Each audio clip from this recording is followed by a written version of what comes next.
a valued friend, and he joins us now on the Score Hotline, brought to you by Atturo, your all-weather tire, Atturo.com. Big Zay! Morning, Brad. Morning, boys. What's going on? Well, we just heard from Chris Beatty talking about Caleb Williams. Pretty interesting to hear his thoughts, Brad. I don't know that we're going to need his thoughts beyond Sunday's game, but okay, everybody's got an opinion, and you're entitled to it. Do you believe that Caleb Williams handled things well, talking about the stupid ideas behind his offensive linemen? And I believe, if I'm not mistaken, you probably believe they need to improve the offensive line for next season. Yeah, I mean, listen, I think he took the high road, the classy approach, and he's got some blame in this thing too. He's probably smart enough to realize that they're going to make moves on the offensive line in this offseason, but that's so many levels above his pay grade. Probably not worth him spending a whole lot of his time thinking about, and that's what you want to see. That's what players want to see from teammates.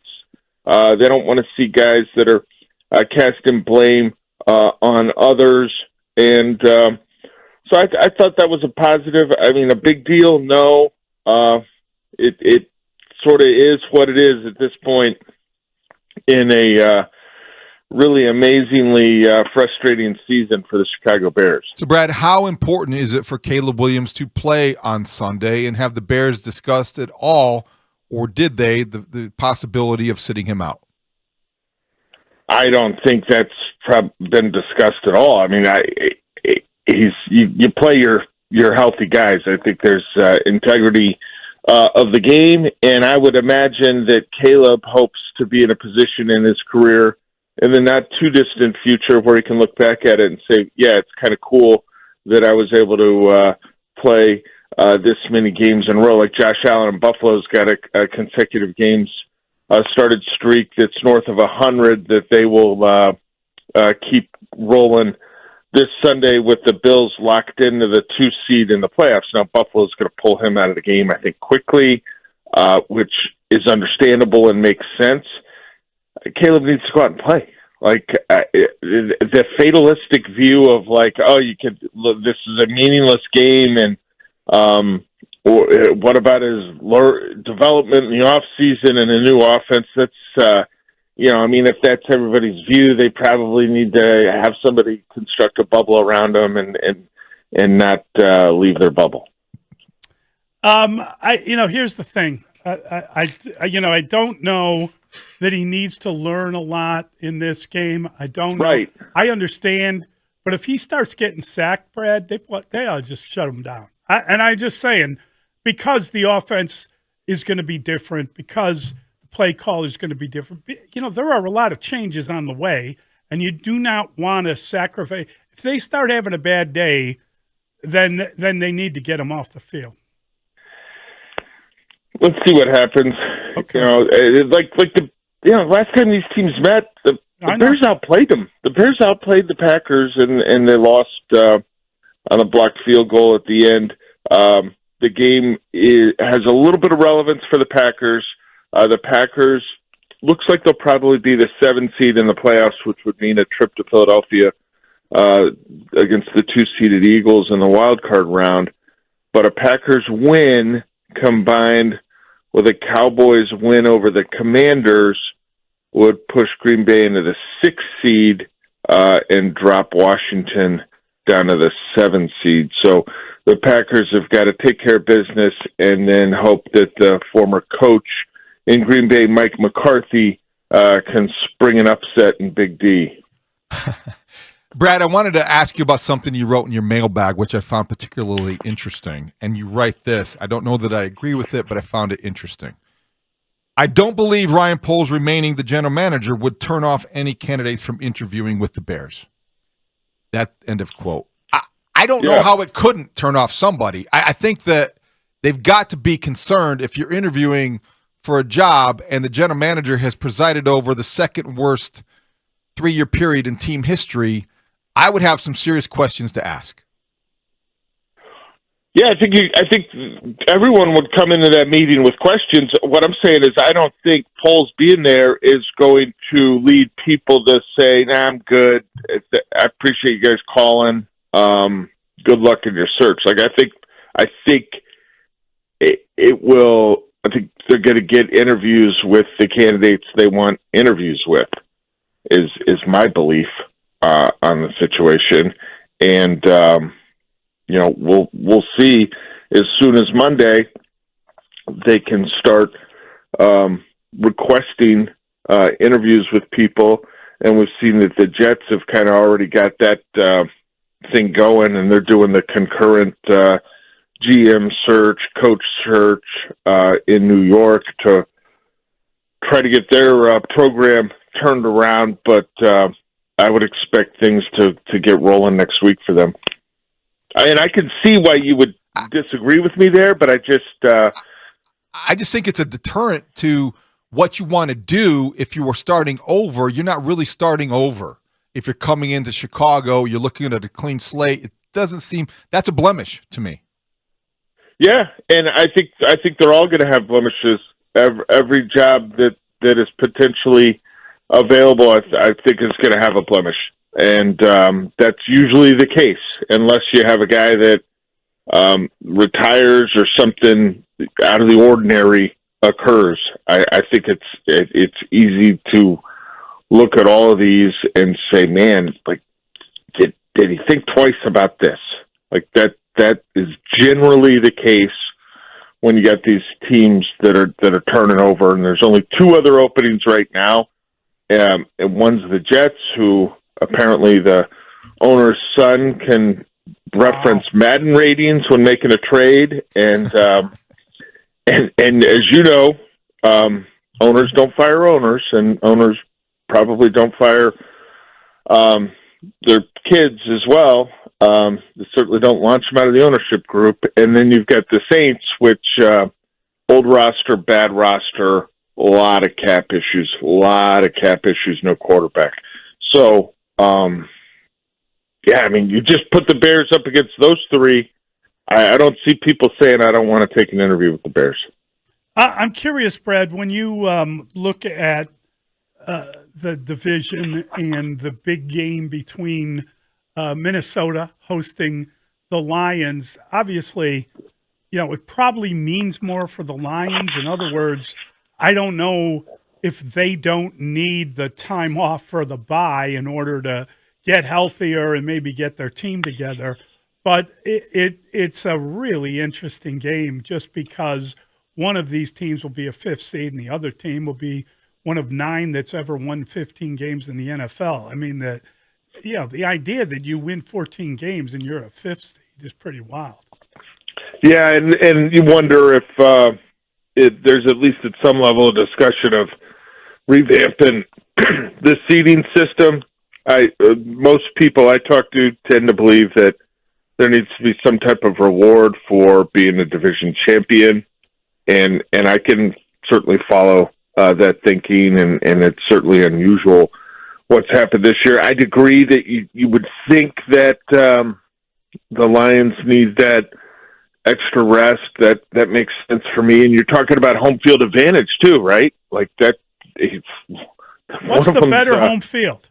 Oh, that's a good question. Man, it might be the Vikings. I think the Vikings playing at US Bank is more dangerous and maybe intimidating than the Lions at Ford Field. Here's the difference, though. Or they may need it more.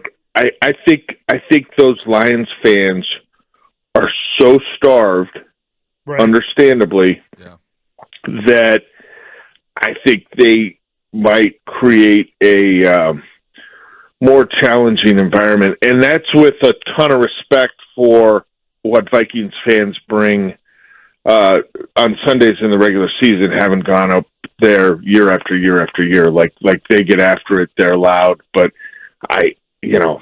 Lions with this opportunity, playing better than they ever did when they had Barry Sanders and some phenomenal players, they might crank it up another 2 notches in Detroit. I think.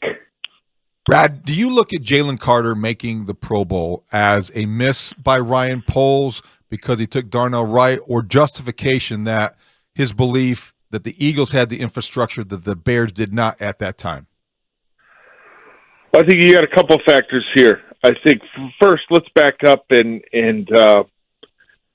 it has been, I think, fair and logical in some cases to be critical of Poles and his staff for what they've done to build the offensive line.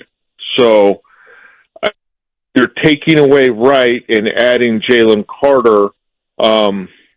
If you're advocating for that, that makes it a little difficult to then pounce on him for the O-line, or it certainly would change the discussion a little bit, I think. Although some people just dine at Burger King and they have it their way. And I'm not saying that's you, but there are people out there that do that. Yeah, I mean, Carter, listen, there were a lot of character concerns about Jalen Carter coming out in the draft. Yep. There were well-documented, some stuff that didn't trickle out there that was concerning. I don't think he's been the easiest guy for them to handle in Philadelphia since he has been there, but you knew you'd be getting a good player, and it looks like he's gotten better this year as well for the Eagles. So, yeah, that's a tough one. I think it would be easier to respond to criticism of that if you felt like Darnell Wright's game was at a better spot right now. Like, I think he's gotten a little bit better this year. He's been okay. There's still consistency issues with his performance that people were concerned about when he came out of school. And that third year is going to be critical for him. Like, they drafted where he was. They need him to be a really good player. But I would just be mindful of the whole, like, you know, if you're going to pile on him for the construction of the O-line, be careful saying that he shouldn't have drafted an O-lineman here and should have taken Jalen Carter. And oh, by the way, there were some other teams that passed on Carter as well. Well, I mean, let's be honest about it. If you don't have Darnell Wright here, then you need 5 new offensive linemen instead of 4. Yeah. I mean, like, that's why I don't. That's why I think there are a lot of things to criticize Ryan Poles for. But passing on Jalen Carter, I do think there are caveats there. I think it's different. It's difficult. But if you had him, maybe you would have done something else. Maybe McClinchy would be. I don't know who it would be, right? But you clearly would have. You didn't. They did. But boy, they lucked out when McClinchy signed in Denver. Like that's that was we don't grossly know. Overpaid by the Broncos. Yes, but I'm saying we don't know what they would have done alternatively. Right. That's what I'm saying. But they had to do something. Yeah, absolutely.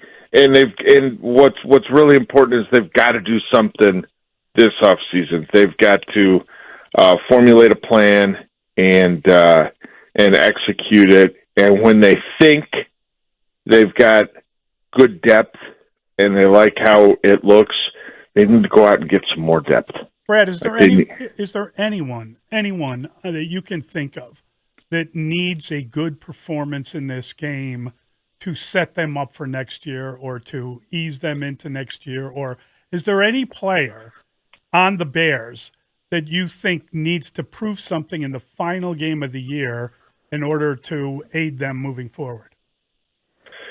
That's a good question because there's going to be a new coaching staff, right? Yes. If I was going to pick one guy, I mean, probably Tyreek Stevenson, right? I mean, you want to talk about a kind of an up and down season.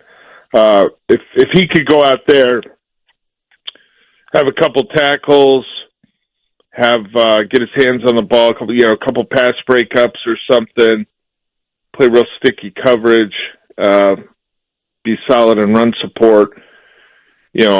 I think he could really benefit from from a positive outing in the finale.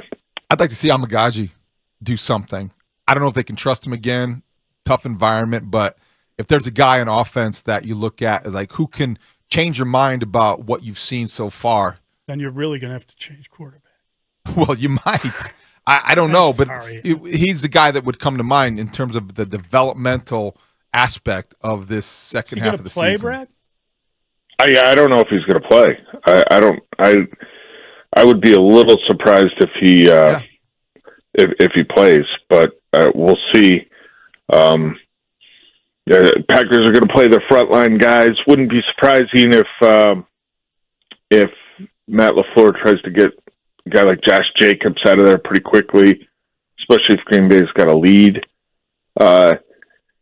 in the game. And the Packers have probably got a small handful of guys that, if this was a playoff game, it might be playing that probably won't play: Christian Watson, Quay Walker, maybe a couple options there. But we shall see. Like, this is only the second noon kick at Lambeau Field in a ridiculously long time, guys. Thank goodness it is, though. Thank goodness it is. Yeah. They had a noon game up there in Green Bay in 2019, and I think this is only the second one in like something 16 seasons. Jeez. So 14 of the last 16 in Green Bay were prime time. Yikes. A lot of bad nights in Wisconsin. Yeah, Bears have got some work to do to be primetime worthy next season. What's your pick, Brad? Yeah, it's a little bit of a weird game because I don't know if there's going to be some scoreboard watching by the Packers going on, right? Because if Washington takes care of business at Dallas, the outcome of this game is meaningless to the Packers. But last time out, the Bears were awful. Did play well defensively. I've got Green Bay like 27-13, guys. Yeah. Sounds good. Thank you, Brad. We appreciate it, buddy. Thanks, Brad. Have a great weekend, fellas.